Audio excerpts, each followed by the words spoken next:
লক্ষ লক্ষ টাকা ফাইন করেন আর হলো ফোর সাইডে উঠে দেন, কত জরিমানা করবেন? 50 লক্ষ টাকা জরিমানা করবেন আজকে। এই অবস্থা কেন? না না, এই যে এটা নিচে থাকা ঠিক। এটা আমি তাদেরকে বলছি, আর ওই যে স্বেচ্ছাসেবক দলের যে সভাপতি আছে স্যার, আপনি তাকেও একটু যদি কঠোরভাবে বলেন, ওরা তো অনেক কিছুই মানতেছে না, পুরো জিনিসটা মানতেছে না, মানাই তো হবে। ফাইন করেন, লক্ষ লক্ষ টাকা ফাইন করেন আর হলো ফোর সাইডে উঠে দেন।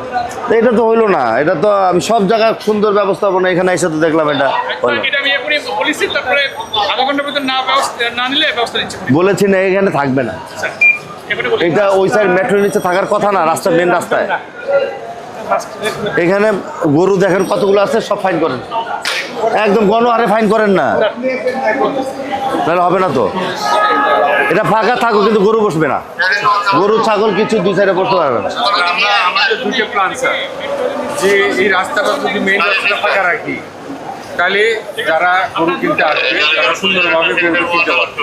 আর স্যার ডাইভার্সন দিতেছে এই কারণে, উত্তরার লোক, মিরপুরের লোক, বিরুলিয়ার লোক, তারা যেন স্পিডে যাইতে পারে, আটকে না থাকে। আপনি এখান থেকে শুরু করবেন, মেট্রো রেলের যত জায়গা আছে প্রত্যেকটা গরু ফাইন, ফাইনের পরিমাণ থাকবে বিশাল বিশাল বড় বড়, এবং আপনি আপনারটা করবেন।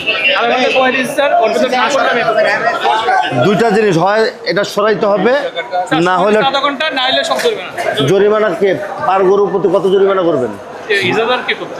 50 লক্ষ টাকা জরিমানা করবেন আজকে। আপনারা গিয়ে যদি না সরায় আধা ঘন্টার মধ্যে জরিমানা করে দেন, তারপর আবার টাইম দিবেন, টাইমও দিবেন, জরিমানাও করবেন, আবার যদি না সরে আবার জরিমানা করবেন। মানতেছে না, আমার কাছে মানার জায়গা আছে তো, মানবে না কেন? না না, পলিটিক্যাল লোক আপনি দেখার দরকার নেই, আমার কথা শুনবেন আপনি, আপনি পলিটিক্স ইয়ে করছেন নাকি? লাস্টের দিন হলে না কথা ছিল, হ্যাঁ লাস্টের দিন হলে না কথা ছিল, হ্যাঁ শুরু হলো আজকে। কি হলো, যাবে নাকি ট্র্যাকে উঠাই দিব? আর এটা কি গরুর ব্যবসা করার জায়গা কে বসাইছে? হ্যাঁ